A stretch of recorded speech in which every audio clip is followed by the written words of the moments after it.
TV सत्यमेव व्रतम। ओट चोरीच्या मुद्द्यावरून देशभरात विरोधकांनी रान पेटवलंय। काँग्रेस नेते राहुल गांधी यांनी कशा प्रकारे मतदान झालं याचं सादरीकरण केलं। यानंतर आदित्य ठाकरे यांनी देखील वरळी मतदारसंघातील मतदानाबाबत धक्कादायक खुलासा केला। यानंतर आता मनसे अध्यक्ष राज ठाकरे यांनीही पुढे जात ईव्हीएमचा कसा वापर केला जातो याचं प्रात्यक्षिक दाखवले।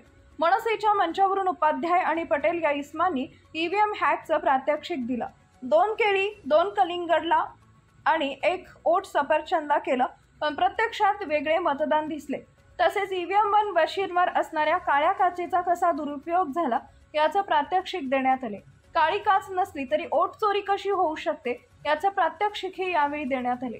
निवडणूक आयोगाच्या मशीनमध्ये असे प्रोग्राम असेल तर 4 सेकंदानंतर असे घडण्याची शक्यता वर्तवण्यात आली आहे। महाराष्ट्रातील प्रामाणिक मतदाराचा अपमान सुरू होणार आहे।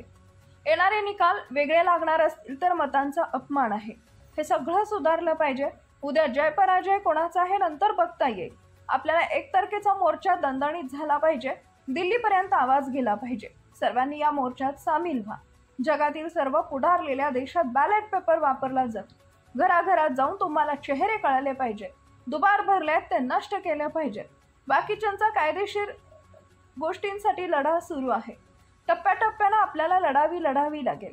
प्रत्येक वेळी महाराष्ट्राने पहिलं पाऊल टाकले, यावेळी महाराष्ट्रच पहिलं पाऊल टाकेल।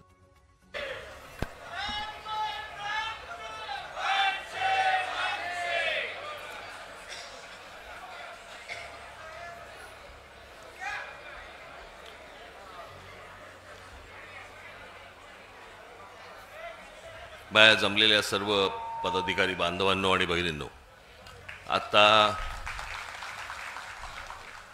मी खाली आलो रंगशारदाला, रिकामा वाटलं मला।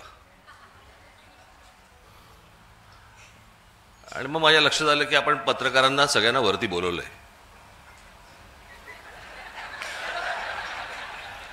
खाली कोणीच नव्हतं।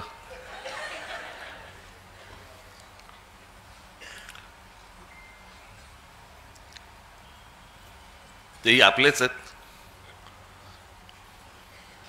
पण मला कळत नाही। मी आज पण त्यांना विचारलं, मी घराच्या बाहेर उभे असतात। रोज माझी गाडी बाहेर जाताना आणि गाडी परत घरामध्ये येताना सारखं शूट करतात। मी म्हटलं, अरे रोज एकच गाडी शूट करून करून कंटाळा कसा येत नाही तुम्हाला?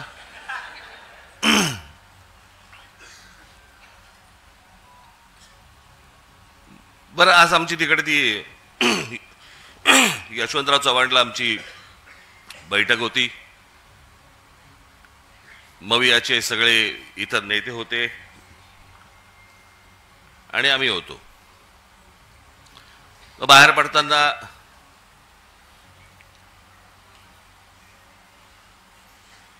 मी आणि उद्धव बाहेर पडलो।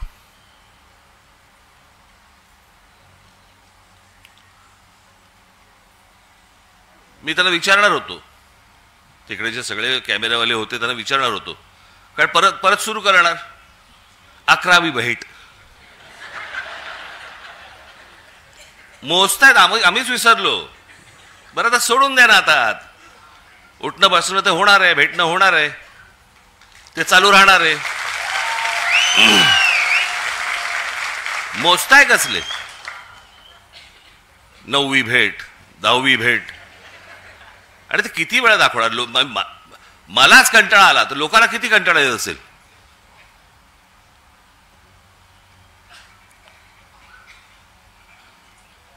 आज मी तुमच्या समोर जो आलोय, आजपर्यंत आपले अनेक कार्यक्रम झाले, अनेक शिबिरं झाली, मेळावे झाले, वर्धापन दिन होतात,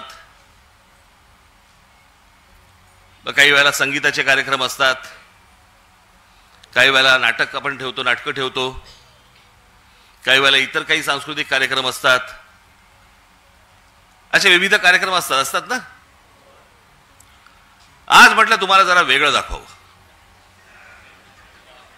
आज तुमच्या